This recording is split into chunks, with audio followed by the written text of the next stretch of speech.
श्री हरिपाल जी नाम के एक महाभागवत हुए हैं। उनके गुरुजी ने जब उन्होंने प्रश्न किया कि मुझे भगवान का साक्षात्कार गृहस्थी में रहते हुए कैसे हो जाएगा, तो उन्होंने कहा कि अगर भक्तों की सेवा बन जाए, संतों की रोज सेवा हो, तो एक दिन भगवान स्वयं मिलने आ जाएंगे। तो उन्होंने अपने गुरु वचनों का पालन किया, संत सेवा प्रारंभ कर दी। तो संतों को श्रद्धा और भाव चाहिए। तो अब जहां किसी संत की सेवा होती तो वो संतों से कहता है, यार कभी उधर जाना तो हरिपाल जी के यहाँ जरूर जाना, बहुत सुंदर संत सेवा करते हैं, बड़े सुंदर भगत हैं वो। अब वहां संतों की मंडलियां आने लगी, अर्थ सीमित था, धीरे धीरे सब संत सेवा में, यहां तक हालत हो गई कि अब संत आए तो अब उनका भोजन प्रसाद कैसे हो। तो उन्होंने विचार किया कि अब मैं चोरी करूंगा। जंगल का रास्ता था तो खड़े हो जाते और जो निकलता तो मारते नहीं थे, पर दूर से भाला दे। अगर कंठी तिलक है तो नहीं, और रामकृष्ण बोल दिया तो नहीं, अरे राम, तो फिर नहीं, फिर जाओ, फिर चोरी। वो जो रामकृष्ण ना बोले और जिसके कंठी तिलक ना हो, और उसको और विचार किया कि उसका भी मंगल हो जाएगा, तो ₹1, ₹2, ₹4 जो मिलता उससे जाके अन्न लाते और संत को पवाते। अब ये धीरे धीरे प्रचार प्रसार हो गया कि अगर राम बोल दे, अगर गले में कंठी हो, तो इधर चोरी नहीं होगी, नहीं तो चोर सब चुरा लेते हैं। तो अब वो जो निकले उस रास्ते से तो राम ही राम कहते निकले। अब चोरी वाला भी काम खत्म। अब संत वहां, तो एक दिन वो बहुत अंदर से विचार किए कि क्या करूं।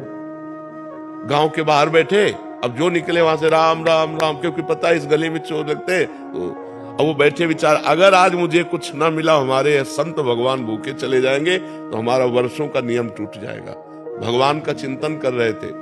द्वारिकाधीश भगवान सजने लगे, ये हार, ये करधनी, ये बाजूबंद, सब स्वर्ण आभूषण। रुक्मिणी जी ने कहा, प्रभु आज कहीं जा रहे हो क्या?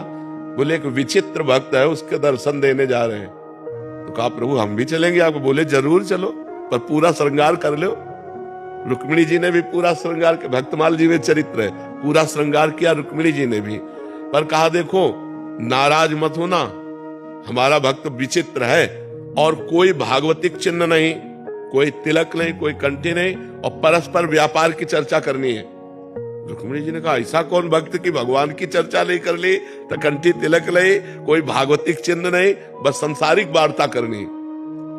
जो ही झनन भनन करके भगवान प्रकट हुए रुक्मिणी जी के।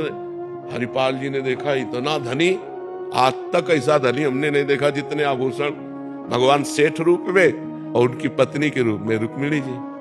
हरिपाल जी खड़े हो गए, तो भगवान नजदीक गए और 2 असरफियां दी। तो कहा, हम सुनते हैं इस जंगल में चोर लगता है, आप हमको पार कर दोगे? अरे भाग्य खुल गए, हम तो पार ही कर देंगे। तो उन्होंने सोचा ये तो बहुत अच्छा हुआ, 2 असरफी पहले मिल गई और सारे आभूषण रास्ते में उतरवा लेंगे इनसे।